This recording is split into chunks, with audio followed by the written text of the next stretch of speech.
Rasila films present.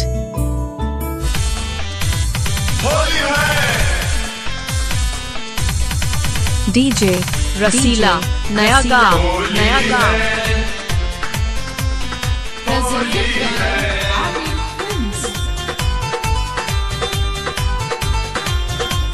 Music by Aamir films. दासा कोइलो से दादा ऐसे तुहरा चोली के रसीला नया दासा कोइलो से दादा ऐसे तुहरा चोली के अपनी पे ढंगो से डाला सुरंगो लड़का यो हिर टोली के बॉडी पे ढंगो से डाला सुरंगो लड़का यो हिर टोली के डीजे रसीला नया गाँव से तोहरा चोली के कौन दूर दासा कोइलो से दादा ऐसे तोहरा चोली के अपनी पे ढंगो से डाला सुरंगो लड़का यो हिर टोली के बॉडी पे ढंगो से डीजे रसीला नया गाँव टोली के।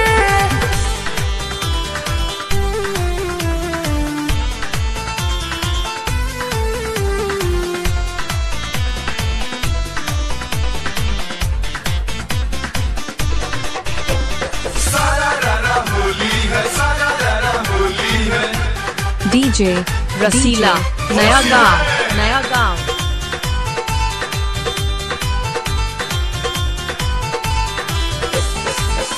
कहा कर गईला रहलू रानी अहिर टोली जानते जे रहू जदी डीजे रसीला नया गाँव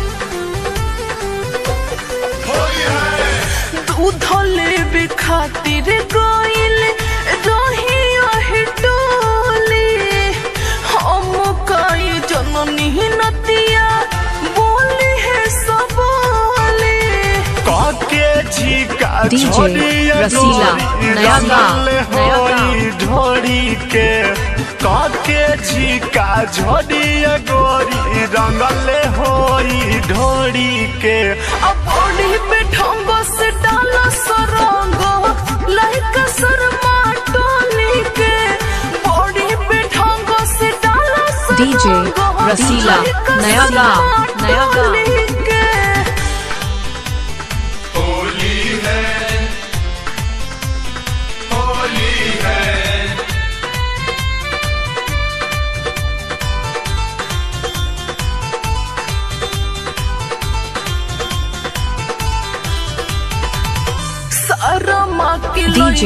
रसीला नया गाँव टाइट समान कोई दिहले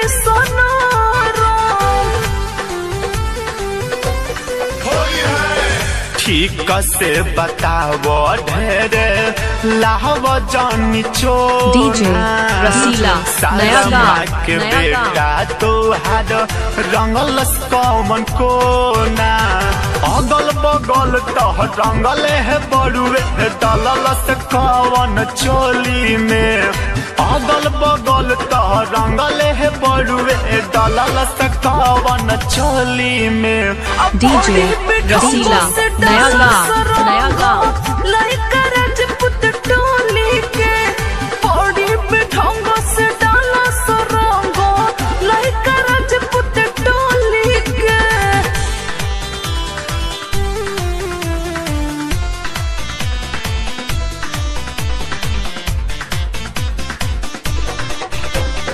डीजे रसीला नया गाँव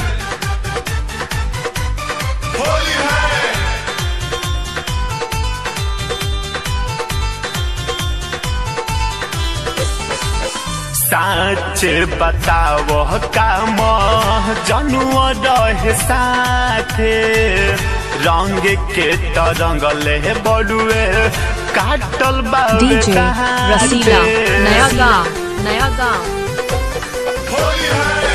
होए दादा करा साथे रहला कुछ हो रंग के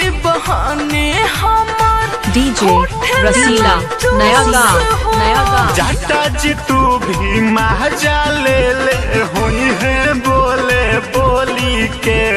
जाटा कमल जी तभी महाजा ले होई है बोली के। बॉडी पे ढंगो से डाला सरंगो लड़का पांडे टोली के। बॉडी पे ढंगो से डाला सरंगो लड़का पांडे टोली के। लाओ हम पारे हो जाए। डीजे रसीला नया गाँव।